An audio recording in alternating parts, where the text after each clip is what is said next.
This is Canada Reads American Style, featuring two friends who love Canada Reads and Canadian literature. Welcome our host Rebecca from Michigan and Tara from Ontario. Hello everyone, it's Tara here. Just me today, and I am very excited to welcome a very special guest to the podcast. With me today, I have Stephanie Domet. Hello, Stephanie. Hello, Tara. So Stephanie is the author of two novels. Homing, her first novel, won the Margaret and John Savage First Book Award, and Fallsy Downsies, which won the Jim Connors Dartmouth Book Award for Fiction. And I will just have, I'm putting it out there right now. It's one of my favorite books ever.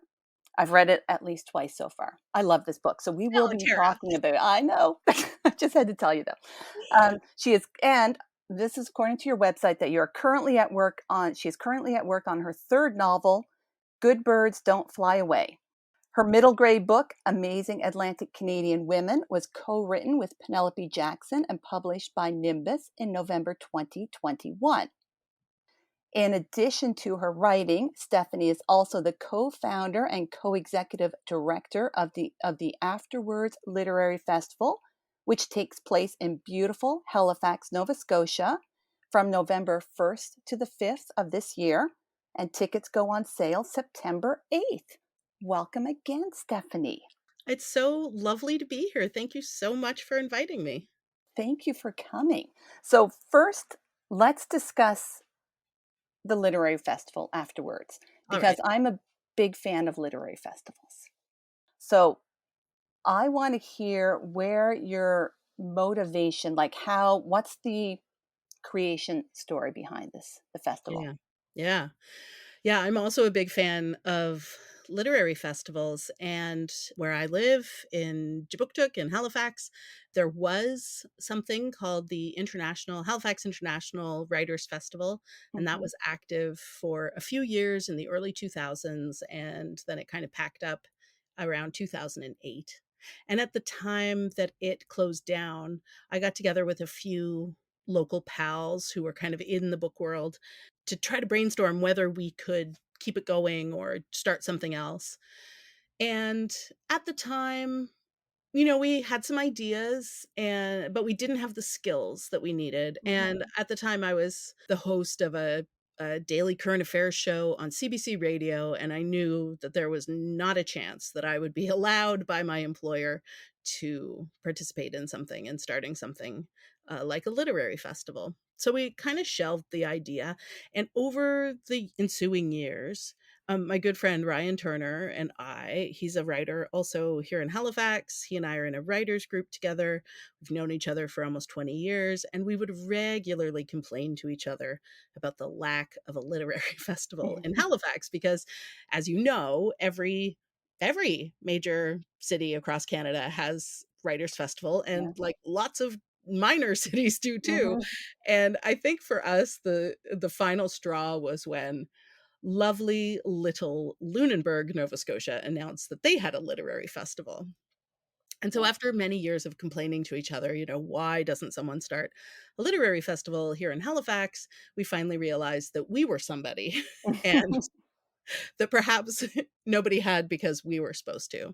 Yeah.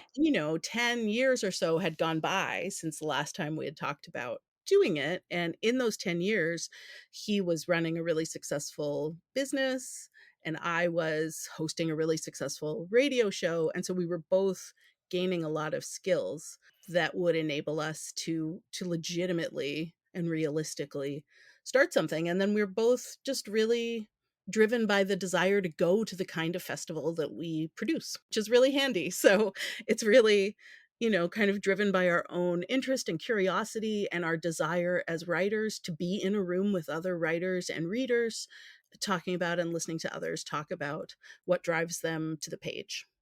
How do you choose, curate each festival season, what authors you're going to hopefully have? Yeah, that is the most fun. Yeah. So it's been a little different every year. So our first festival was in 2019. And that year we kind of got who we could get. nobody knew who we were. Publishers really didn't know about us or seem to care very much about us. So we, rarely were able to get in touch with a publicist at a publishing house to book a writer.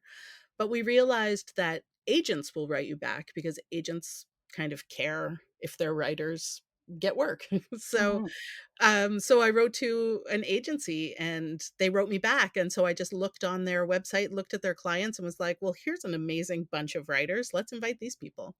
And then we found out maybe a smaller publisher pitched us a few people, and it felt like they would be a good mix. And so in this kind of like, how do you make a writers festival? I don't know. Let's try this. Let's try that. We came up with our first lineup. And then we refined that. We refine our approach a little bit every year. And we're trying to think about, do we have like one or two or three people at the festival who we think a lot of readers in Halifax would already know about and be really excited to see in our city?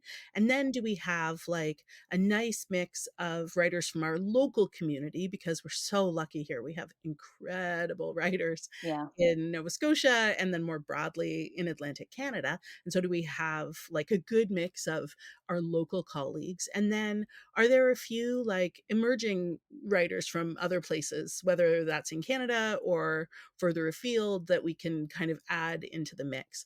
And so we're really just like following our curiosity and reading really broadly and deeply and listening to, what we think people might want to see, and then just kind of trusting this really simple magic that seems to happen once everybody's here and we're on stage.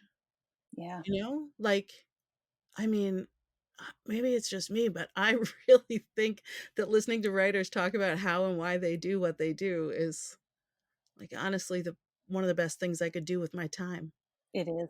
Yeah. And so now that this is our fifth year. So now that we're in our fifth year, the publishers tend to know, a little bit about who we are and what we do. And so this year we did our first series of pitch meetings where all the publicists get on a Zoom call and one by one, they pitch us the books that they think might be of interest to us. And that was a really cool process. Yeah.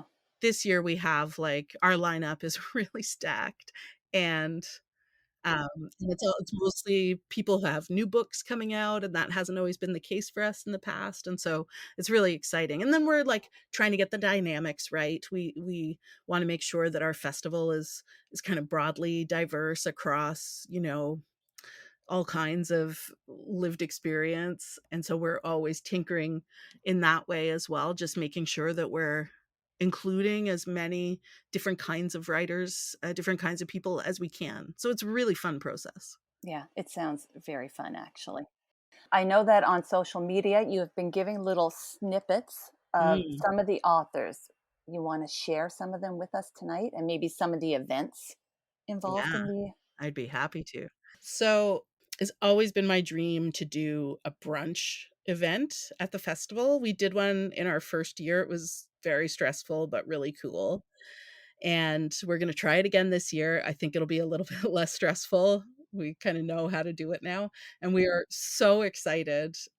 We're going to do this at the Carlton in Halifax, which is a really cool little kind of supper club. They have live music usually. They have a little stage. They have a really great menu, a really beautiful brunch menu. And they're going to open special for us and do a brunch featuring Emma Donoghue and Charlene Carr. And we're Wow. just so excited about Yeah. that.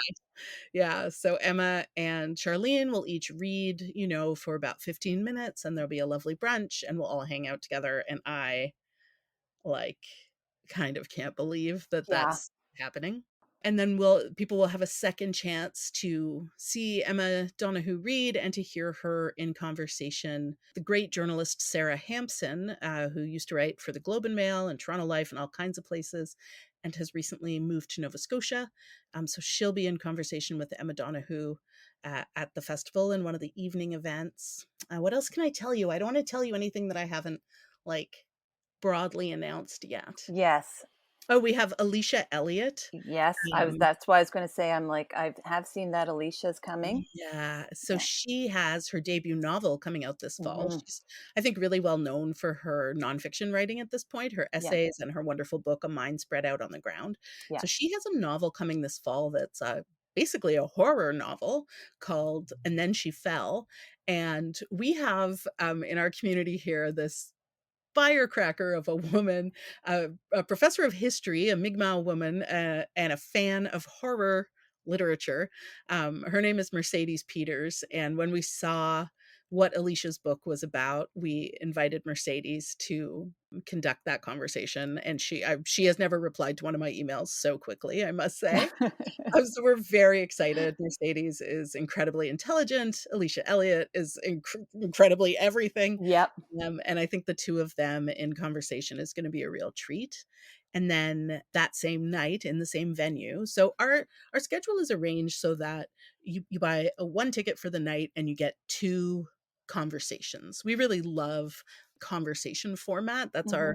our preference. So that's how a lot of our programming is organized. So then you'll see Alicia in conversation with Mercedes, and then you'll see Amy Jones and Shawn Michaels. And both have new books out this fall, Yeah. and they'll be together in conversation with a host to be announced. Wow. So that is also very exciting. And then there's like a mix of readings, and there's a big party, and there's a couple things we're still trying to confirm that I'd love to tell you about, but I cannot. So you should follow us on Instagram and things like that. And lots of workshops. We do a lot of workshops too. Oh, very cool. I know one year I'm going to get down to Halifax for You must this. come. Yeah, it's on my bucket list. My bucket list is small, but it includes that one and the Woody Point. And Yes, yeah, everyone has Woody Point on I their bucket know. list, I must say. I think we about a month ago or 2 months ago, Amanda Peters was Mhm. at who the author of The Berry Pickers was at the Burlington Library, and I was able to go listen to her read. I cannot remember who she was in, who the moderator, his name, but he is one of the festival organizers for Woody Point. Oh, yeah. And he had mentioned it. I think it was mentioned in his introduction, and someone in the audience didn't know. And then after the conversation, they went and asked him about it, and he was like, "You need to buy the tickets the day of. They sell out instantly." And I'm like, Yeah, "Yeah, because it's yeah." all small venues and it's such a well-known, beautiful festival. Yeah. So those are two on my list. Mhm. So that's the festival sounds amazing. Thank you. Now I have to move on to your books. Okay. So listeners, I have a little connection with Stephanie in that I know her sister. So Stephanie's originally from Ontario.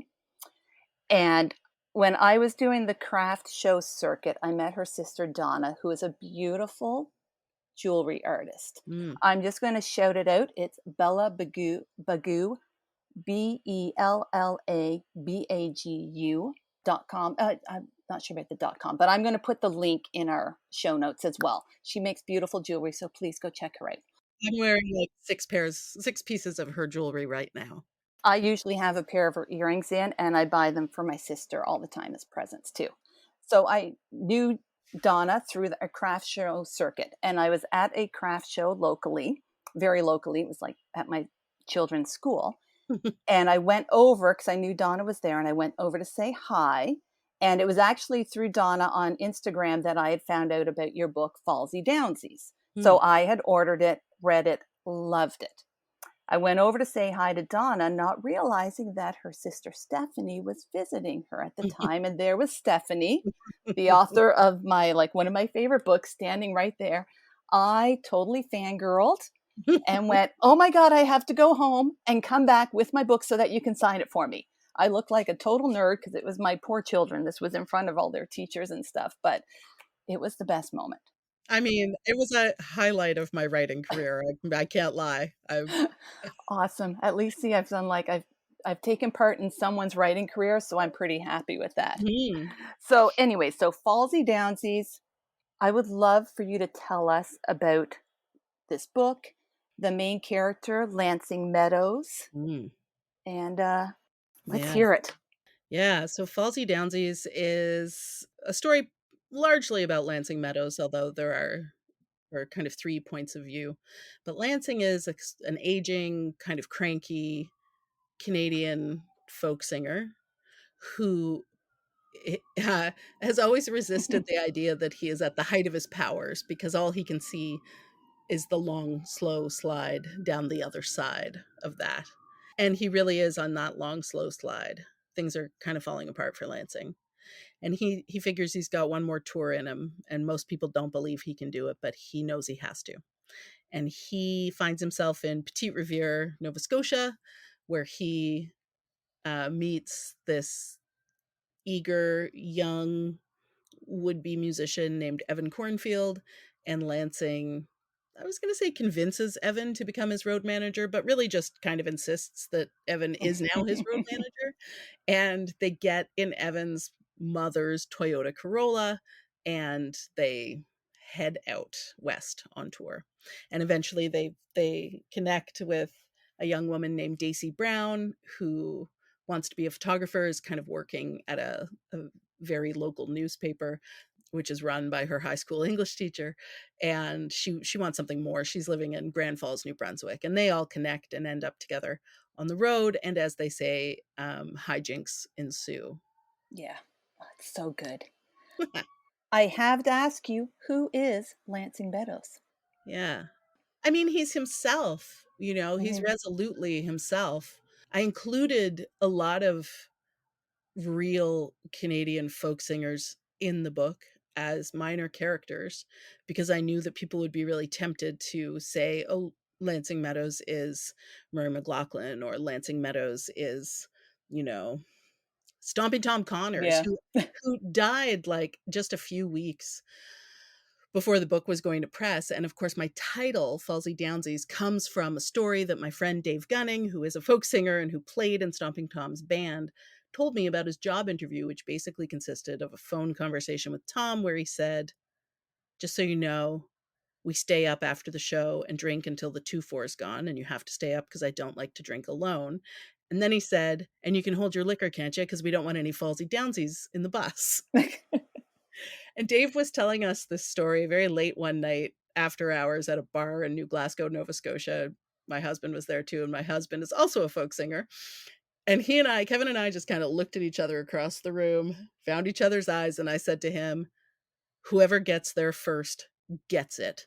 Because we both knew that it was a phenomenal phrase. Yeah.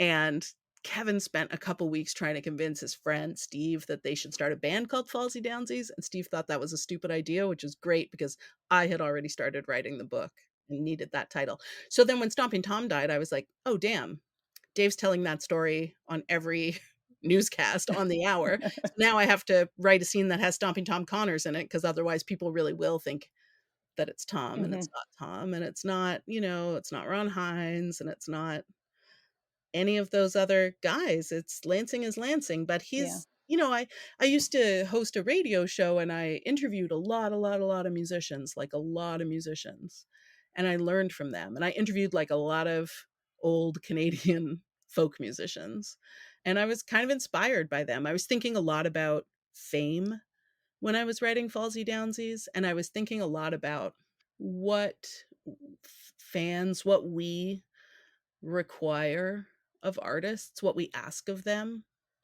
what we demand of them, really, despite what they've already given us. And I was thinking also a lot about people who are quote unquote one-hit wonders, and how sometimes the culture just decides that you don't get to work again, or you don't get to be famous again, Yeah. because you were a one-hit wonder. And I think, like, if you're an artist, you're just an artist, and you still have something that you want to make and that you want to offer and give. And I was thinking about how painful it would be to have written one giant song, never hit it big again. And then what? What does your career look like? What does your life look like? So those are kinds of the things that I was thinking about. And I had a great conversation with Ron Hines that helped me form some of my thinking about Lansing. Because Ron has that really famous song, right? Yep. And everybody knows that song. Not everybody knows Ron wrote it. People think it's like a traditional Irish song or whatever. Yeah.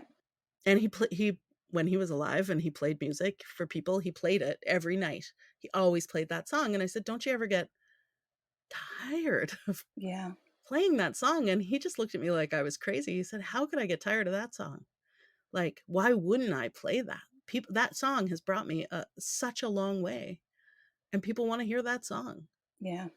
I'll play that song for as long as I'm lucky enough to have people who want to hear that song." Yeah. And that really helped me, really changed my thinking. And it really helped me. You know, I was thinking about how do you age as an artist, like in this youth obsessed culture. So I was thinking about poor Britney Spears having her nervous breakdown in public, you know, Yeah. instead of in private, like every other 20-year-old gets to. So I was thinking about all those things, and all of that got kind of channeled through this this crusty old folk singer. Oh, he's amazing. And it is true because you see him on his road trip, this tour that he's doing. Like, he is doing some more well-known venues, but Mhm. he's also doing some real dives. Yeah. And he is responsible for getting himself from one place to the next. And he's on his way, like the end of it is like he's being celebrated, Mhm. right? As a his contribution to the national music scene. But at the same time, he's doing on his way to get before he's being feted, he's also being like playing in little dives where he's unappreciated. It's a Yeah. beautiful story. It's Aw. yeah. Thanks, Tara. Oh, thank you. Well, I was just trying to write about how it felt to me to be an artist, and like, this is a very nice experience that I'm having right now as a writer.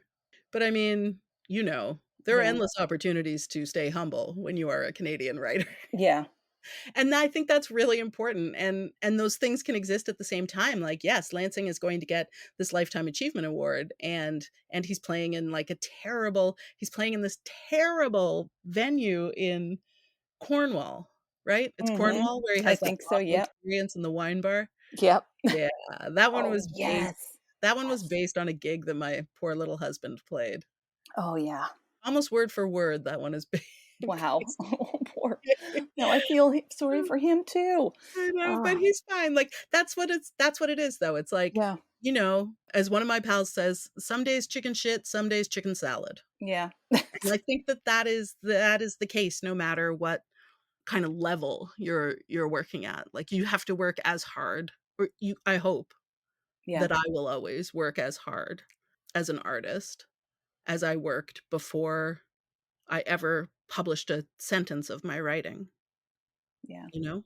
How about a couple of words about homing? Because that's your first book. I jumped right into Fallsy Downsies, but Yeah. we should give Well, homing its I mean, due as now we're well. really going back into the Yeah. archives, you know, like I have it sitting right here for me, right here, sorry, in front of me. yeah. It's available through the publisher's website just for people. We'll put the link in the show notes as well. Yes, my sweet publisher is invisiblepublishing.com. You can also order it from any bookstore. If you waltz right in there and ask for it, they won't Yeah. have it unless you're in Halifax, but they will get it for you. And that's very good for me if you do Yeah. that. Okay. Homing, dear little homing. So I wrote this book, you know, approximately 100 years ago. I was working on a pop culture show on CBC Radio called Definitely Not the Opera, and I was an associate producer, so every week we had to pitch stories, and back in the early 2000s when people were, you know, the web 2.0 was kind of becoming its thing, and people were doing this thing called National Novel Writing Month, Mhm. NaNoWriMo, in November. And I was like, that's interesting. There's a community around it. Why don't I write a novel and participate in it? And then every Saturday in November, I could report on the show about how it's going. And they were like, that's a great pitch. And so I felt the thrill that you feel when your Mhm. colleagues like your pitch. And then I felt the existential dread that you feel when you realize now you're going to write a novel in 30 days on the national public Yeah. broadcaster. With So people watching. Yeah. everybody watching. But Yeah. this is how I have done a lot of things. You know, I used to write a newspaper column, and I also used to smoke cigarettes, and I wanted to stop. So I wrote in my column that I was stopping and that if anybody saw me smoking, they should slap the cigarette out of my hand. So it's not off brand for me to get done something I really want to get done by putting in place the potential for public shaming. We'll say it that way.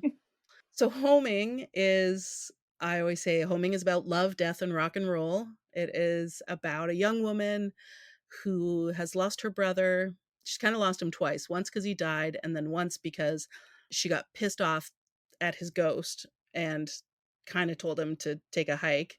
And so the ghost kind of got hung up at the Halifax Central Library on Spring Garden Road and couldn't get home. And then temporarily living next door to this woman is this young musician named Henry, who's been kicked out by his girlfriend, and he's really trying to pay attention and write songs, and he keeps instead going and getting drunk and smoking dope.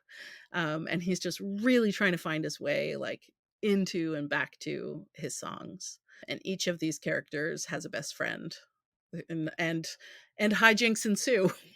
Wow. I feel like all my novels eventually get to the place where hijinks ensue.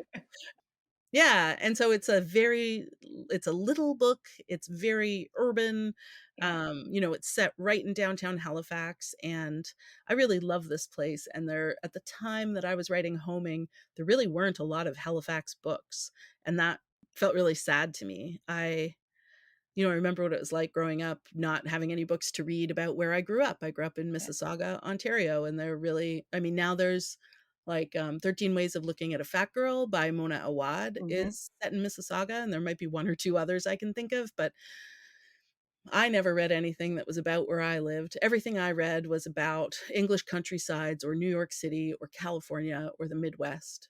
Nothing about where I was growing up. And then when I moved to Halifax, nothing about the Halifax I was living in. And I really wanted to write. I love Halifax. Yeah. And I was living away from it in Winnipeg, missing it.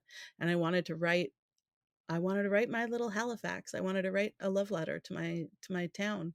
And that's a big part of what homing is. That's amazing, Stephanie. Mm. That's yeah, beautiful.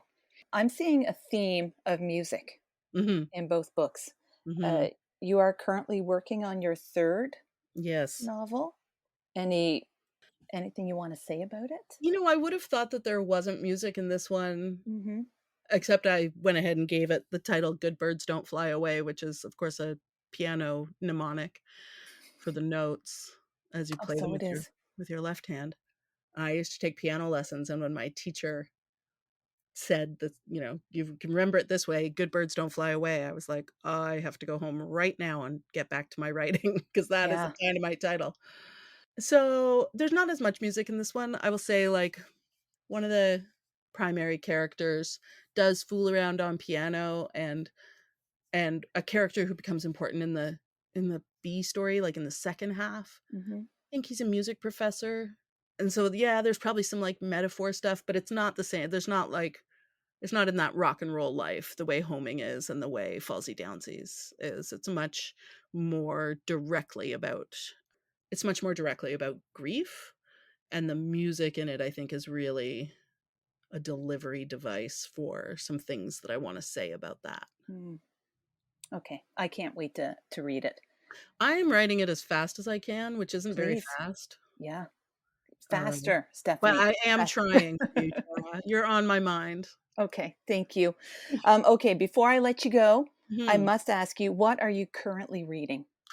Oh God, I Yeah. love this question. I know I love asking this question. I am like, I'm book drunk most of Yeah. the time. Yeah. Yeah. So like, how many can I say? As much as you want. Okay. Go for it. Yep. Okay. Right this minute, I'm reading The Fake by Zoe Whittall. Okay. Zoe is a writer in Ontario. Her last book, The Spectacular, was spectacular. Also a book about rock and roll and fame.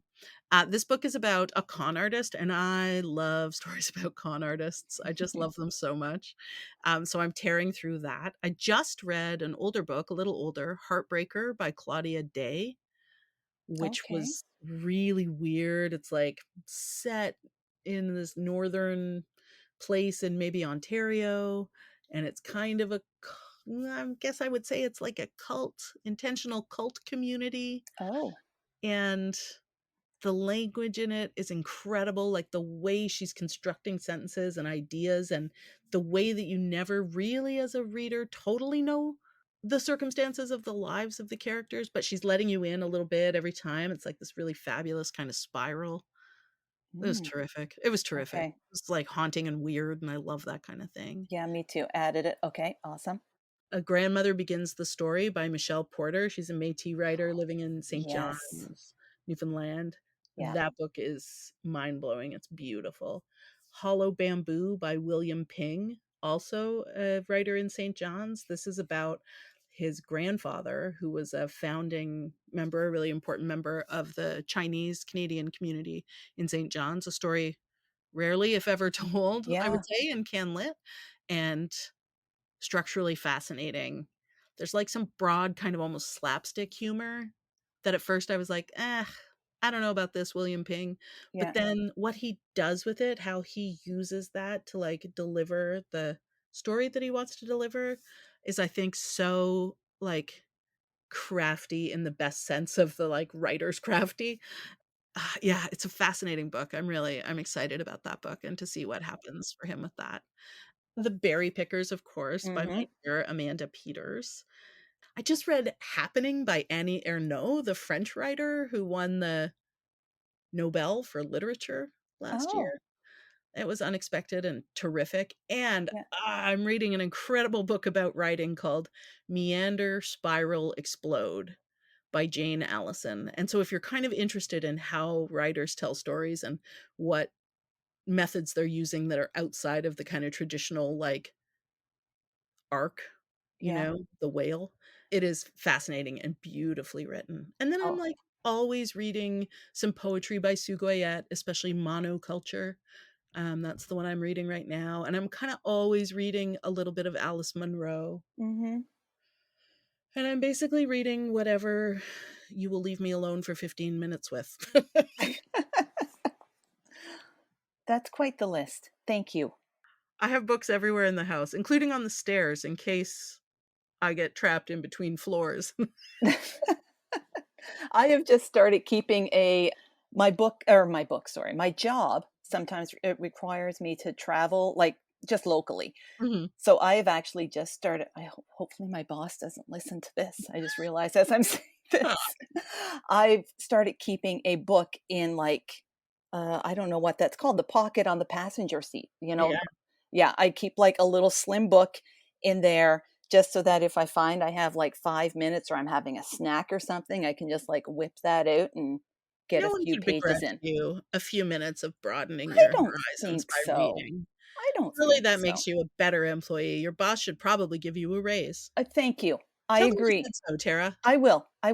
Because, you know, it does like mentally, I just kind of go whoop, and now I'm ready to go back. So you're right, Stephanie. Yeah. I'm going to ask for that. Empathy making machine. Books are empathy making machines. We need more. Yeah. I'm going to put that in my performance review. I'm going to ask for it. Please do. I don't know how well it'll go over. I'll let you know. Report back. I will. Okay, Stephanie, thank you so much. I'm going to let you get back to your life. And I gotta go make my husband a zucchini quesadilla. Yeah, and I can't tell you how much I enjoyed this and appreciated you doing this for us. It was such a pleasure, Tara. Thank you so much. You're welcome. Thank you. And happy reading, everyone. Stephanie's giving you a list. Go to it. Thank you for joining us on our bookish journey. If you enjoyed this episode, please consider subscribing, rating, and reviewing Canada Reads American Style wherever you listen. You can connect with the podcast and Rebecca on Instagram at Canada Reads American Style and with Tara at On a Branch Reads. Until next time, keep reading.